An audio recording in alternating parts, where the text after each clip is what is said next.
My husband, who had been on a solo overseas assignment for 3 years, returned home. However, the moment I opened the front door, my mind went blank. Behind Oliver stood an unfamiliar person, a blonde woman holding a baby. Who might you be?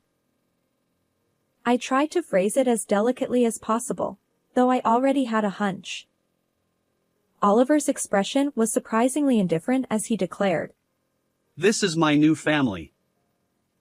If you don't like it, feel free to leave." As expected, I thought.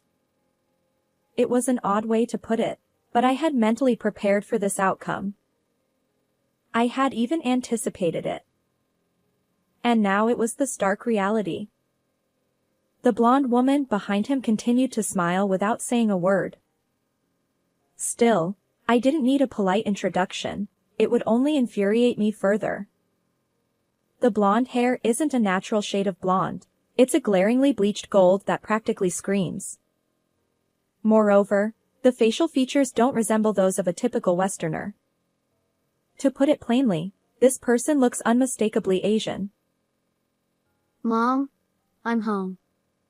Liam's unexpected words shattered the unbearable silence. Liam, what's going on? Why so early? Oh, Liam, you've grown up a lot. How have you been? Oliver showed surprisingly little remorse. Was Liam truly accepting this situation? Just then, Liam reassured me. Mom, it's okay. With that simple statement, my lingering feelings were finally resolved. Liam was right, I'd managed to get through everything so far. All right then. I'll leave, I replied. Dinner's ready, sorry for the wait, Oliver replied. Oh, thanks. We've been married for 13 years. Both my husband Oliver and I Cindy work full-time jobs, which means Liam, our son, often feels lonely. But being a dual-income household helps us manage things. Liam, come on in. It's beef stew tonight, I called out. Sure, I'm coming. Liam responded. Oliver and I met 15 years ago through a mutual friend. He's 3 years younger than me, and sometimes that youthfulness makes him seem both endearing and unreliable. But more than anything, I'm drawn to his occasional whims and youthful behavior. Cindy, are you interested in sports? Oliver asked. Not really, why? Despite my lack of interest, Oliver is a huge sports fan, and our go-to-date spots usually involve watching games. Seeing his happy expression at various venues made it worthwhile for me. We attended soccer, baseball, basketball, and all sorts of sporting events. After navigating this whirlwind relationship, we were blessed with our son, Liam, and eventually married. When Oliver found out we were having a boy, he practically jumped for joy. I wonder what kind of kid he'll be. Definitely into soccer. Oliver mused. Remember to respect our child's wishes, I reminded him. Yeah, got it. It doesn't have to be soccer, after all. Despite being left with most of the household chores despite both of us working, I didn't mind as long as he played with our child happily.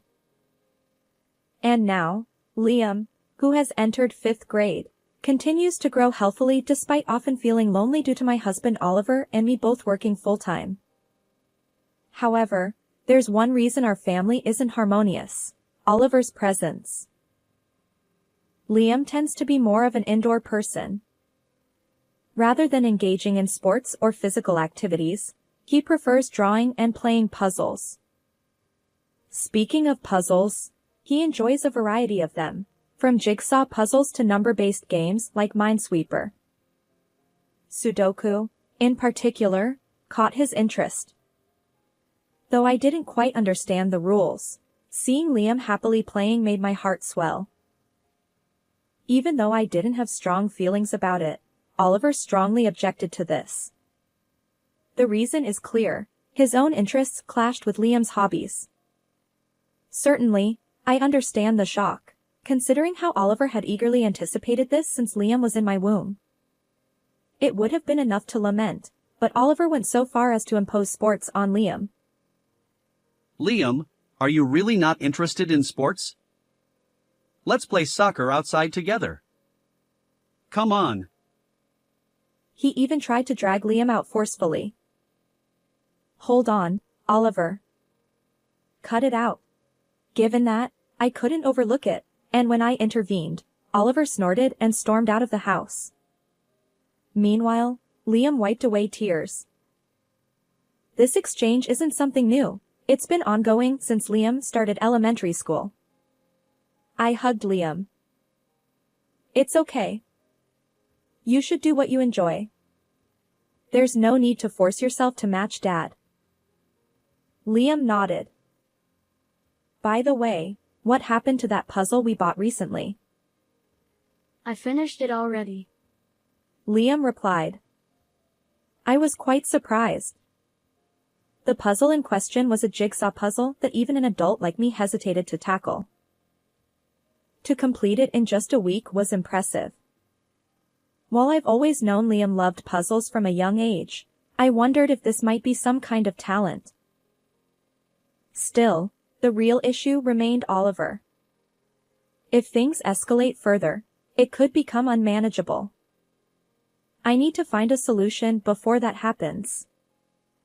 The more I think about it, the more my head hurts. I let out a deep sigh in front of my son. Since that day, Oliver's return home grew later, and the time spent together on weekends diminished. While this trend isn't generally positive, considering our current household situation, it's not all bad. On the flip side, Liam now has more time to pursue his interests freely. As I contemplate this, Liam flips over the completed jigsaw puzzle we bought recently and starts working on the reverse side. Whether he possesses innate talent or not, he genuinely enjoys activities that engage his mind. If Oliver were here, he'd likely offer some criticism. But that would be the least of my worries. The worst-case scenario involves forcing Liam to participate in activities he dislikes or unnecessary scolding. Initially, I tolerated Oliver's lack of help with household chores, hoping he'd eventually take care of our child. However, the current situation is far from ideal. It's heading in a worse direction. Personally, I find it increasingly difficult to accept. I'm home. At that moment, Oliver returned. It was Sunday evening, past 4 p.m. Welcome back, I replied. Our words had lost their warmth over time. His late return likely meant he'd been out watching sports somewhere. I couldn't help but wonder about his true feelings regarding our situation. So, I decided to ask directly. Hey, I have something to discuss. Liam, sensing the tension, retreated to his room.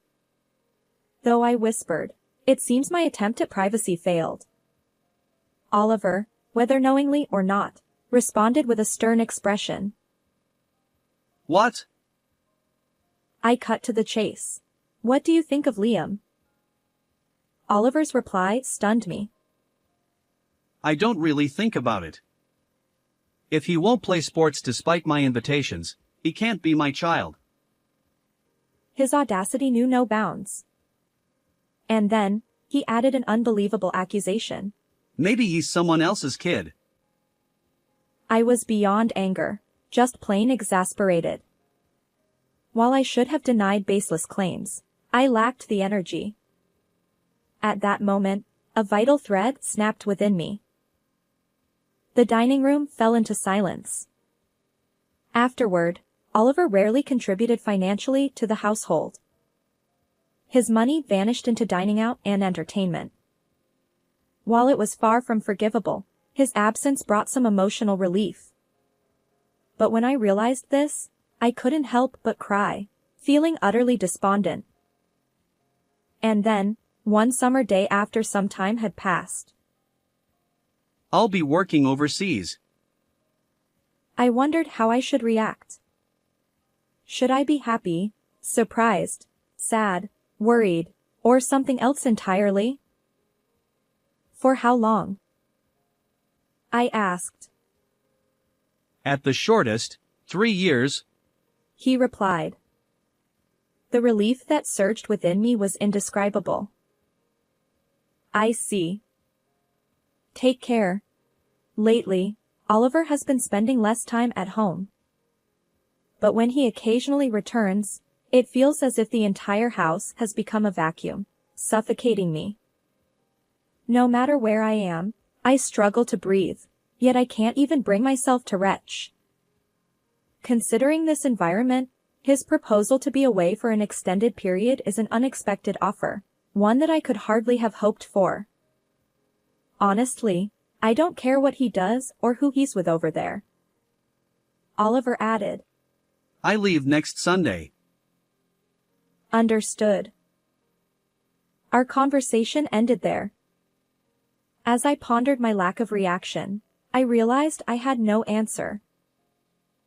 And now, 3 years have passed since he went on a solo overseas assignment. Liam has graduated from elementary school and is now a second-year middle school student. He appears more mature than before. During these 3 Oliver-less years, we've enjoyed a peaceful existence. Perhaps it sounds exaggerated, but the relief of having fewer worries is immense.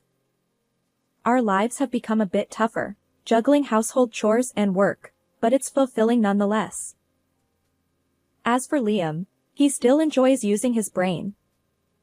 He works on puzzles and devotes even more effort to his studies. His strong suit is mathematics. According to his homeroom teacher, he tackles challenging problems that surpass those of his peers. Hearing this, I felt both proud and convinced that my son indeed possesses talent. I tried to share this news with Oliver, but there was no response. On another note, respecting Liam's choices and allowing him to pursue his interests has proven to be the right decision. It brings me a sense of fulfillment and reassurance. Most importantly, Liam's smiles have multiplied, a reward in itself.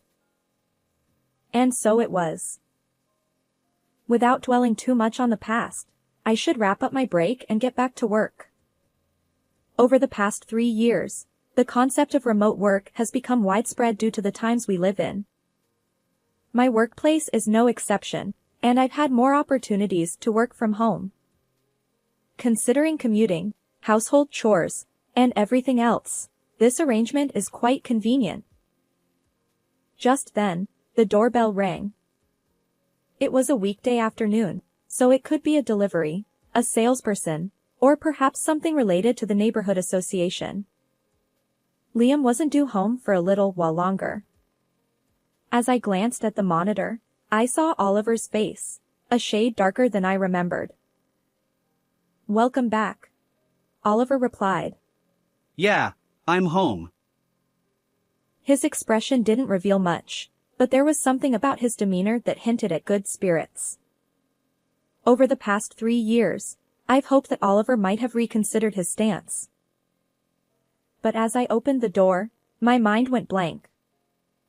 Behind Oliver stood an unfamiliar woman, a blonde with a baby in her arms. Who might you be?" I tried to phrase it delicately, though I already had a hunch. Oliver's expression was surprisingly indifferent as he declared. This is my new family.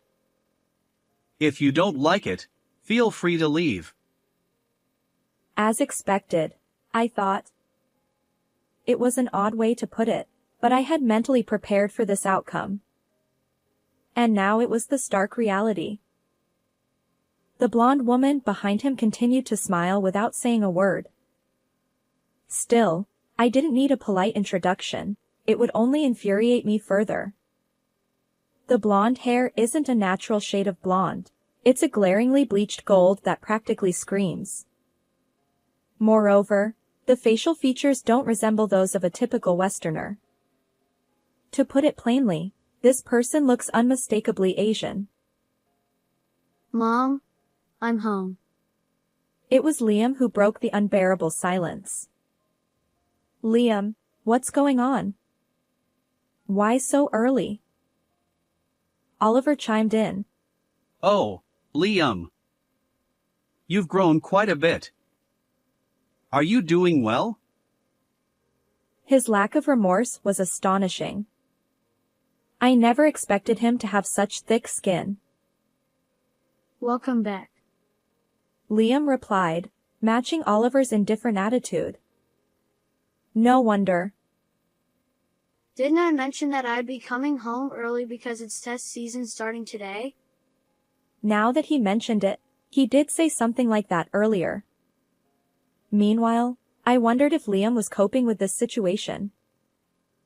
Just then, Liam reassured me. Mom, it's okay. With that simple statement, my lingering feelings were finally resolved. Liam was right. I'd managed to get through everything so far. All right then. I'll leave. And so, Liam and I quickly packed our belongings and left the house that day. Honestly, life would be tough. For the time being, we'll stay in an affordable business hotel and search for a monthly apartment or a rundown apartment for our next home. It wouldn't be easy, but for my son's sake, I'd do whatever it took. Yes, because I had Liam by my side. It's been almost a month since that day when I stormed out of the house. Now, we're living modestly in a reasonably clean, compact apartment. Oliver and I have already completed the divorce proceedings, including custody and child support arrangements. But somehow, Oliver has managed to find out something. He stands before me, looking slightly disheveled. I hadn't planned on this encounter, but I'm curious about his intentions. What do you want? I asked, feigning innocence. Why didn't you tell me? Oliver's eyes glare with resentment. Tell you what? I know exactly what he's referring to, but for now, I'll keep him guessing. About Liam. Seems like he's gifted. Saw it on TV and online news. As expected. Liam, with his love for puzzles and mathematics since childhood, has excelled academically in middle school. It all started during a parent-teacher conference. Liam is an exceptional thinker. His abilities surpass mine. I can barely keep up. Does he have additional enrichment at home or attend tutoring? No, not really. He's always loved numbers, puzzles, and complex things. He finds them somewhere and plays with them alone at home. I see. What about friends? Honestly, I don't often see those kinds of interactions at school, so I'm a bit concerned. Well, it's true. Liam mentioned that he doesn't really connect with classmates. As I mentioned earlier, he spends a lot of time playing with numbers rather than studying.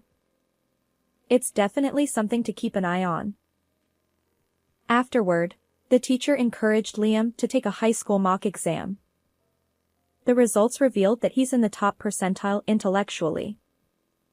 When we conducted an IQ test, he scored an impressive 132. Liam's interest lay in the ever-moving sequence of numbers, stock trading. Naturally, I was a complete novice when it came to stocks, so I felt apprehensive at first.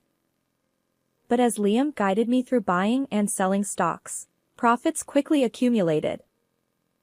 From then on, he balanced his studies with a keen focus on stock market movements, as well as foreign exchange rates. Somehow, he caught the attention of the media, leading to TV interviews on the theme of exceptional child prodigies, unraveling the gifted. Given his relatively advanced age and the unique nature of his expertise in stock trading, the response was substantial. The topic was featured in the news and reported on the internet, creating quite a buzz. Even I found myself surrounded by other parents, discussing Liam. As for Liam himself, there's hardly anything left to say. However, how he truly feels about it is a different matter altogether. I was also concerned about Liam's friendships, but apparently, he doesn't have any strong opinions on the matter. This was about a year ago, which is why I had the confidence to leave with Liam. Oliver likely learned about this through those media outlets. Oliver probably learned about it through those media outlets.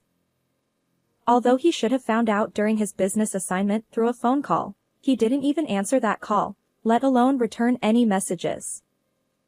It's a bit late to complain now, but I wonder what his explanation could be. I've seen reports about making profits through investments. Why didn't you tell me? As expected, he's fixated on that. I felt a wave of relief, my shoulders relaxing. I did inform you when I found out. You're the one who didn't answer. I continue, my frustration mounting. Always the same. You never listened. When Liam said he preferred puzzles at home over soccer, when I tried to discuss it, and now this situation, you ignored it all. Refused to engage. So what? Even if I told you now, what difference would it make? We're practically strangers. Sorry, but I have no intention of doing anything. Oliver stammers. Wait. I was deceived. Did he not hear my recent explanation? Why should I listen to someone who never bothered to listen? But if I don't listen now, won't I become just like him? Reluctantly, I brace myself to hear his side of the story. Not that it'll change anything, I'm merely indulging him.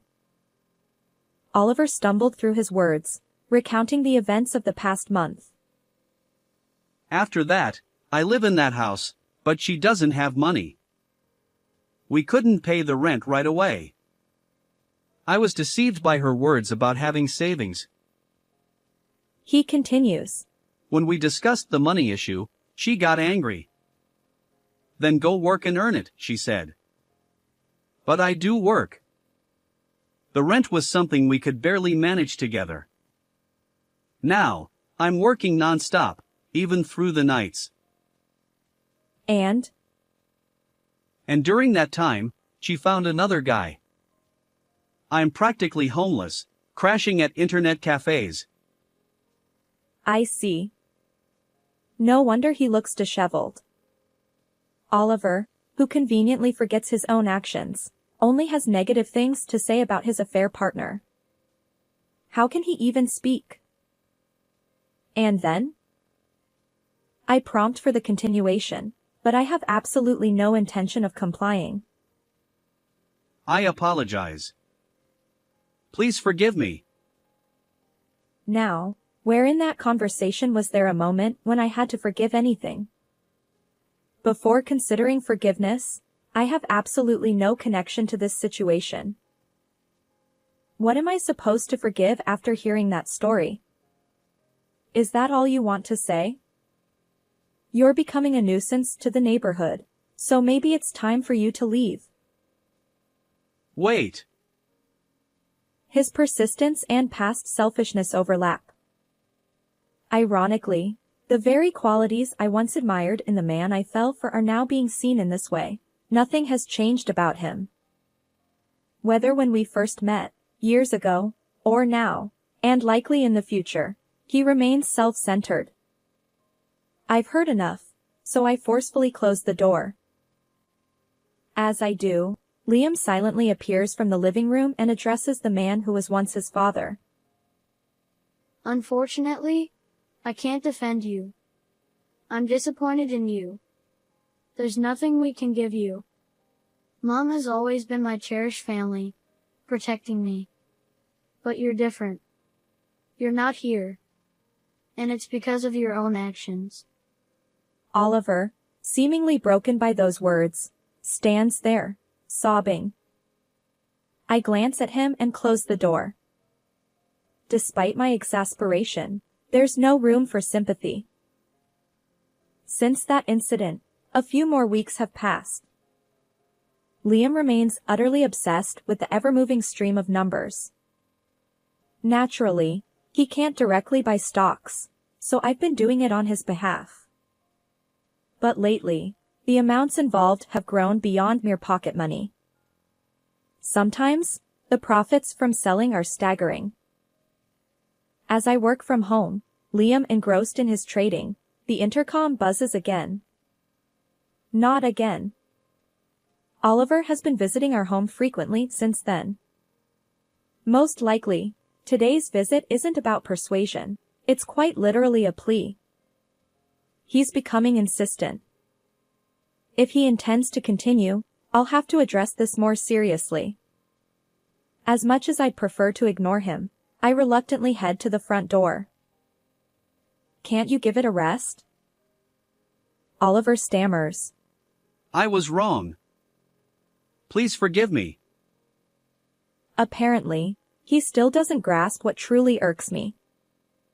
So I asked him directly. Do you even understand why I won't engage with you properly? Oliver replied. I get it. It's because I went bankrupt chasing other women, right? I couldn't believe it. A heavy sigh escaped me, independent of my will. You really don't understand. I continued. That's irrelevant. As I've said before, that has nothing to do with me. I sighed again, emphasizing my point. What I can't forgive is how you abandoned Liam just because he didn't conform to your expectations. Children aren't possessions. To discard him so easily based on your whims is beyond selfish. Oliver sank to his knees upon hearing this. And now, when you're desperate for money, you suddenly turn to our son's stock trading skills? Are you kidding me? Also, if you plan to keep showing up here, be warned, I'll call the police next time. With that, I closed the door. It was a scene I'd lost count of. I did offer advice. With that, it's unlikely that he'll casually approach anymore. Whatever life he chooses from now on, it's a story that no longer concerns me. Rumors have it that Oliver is scraping by in a rundown apartment, visiting friends one after another. The reason is undoubtedly financial, though perhaps desperate is a more accurate term, given his personality. Since I warned him about involving the police, he's stopped coming here, but it seems he's up to the same antics elsewhere. He's likely playing the victim, conveniently forgetting his own actions. It's beyond frustrating, and just thinking about it makes my head spin. Amidst this, I notice Liam intently staring at the monitor. He's fully immersed in stock trading. Clearly, he finds it incredibly enjoyable. Being able to witness this firsthand brings me immense happiness. Then, without looking away from the computer, Liam murmurs, Mom, someday I want to make things easier for you. I want to buy you a house as a way of giving back. If things go well, it's definitely possible.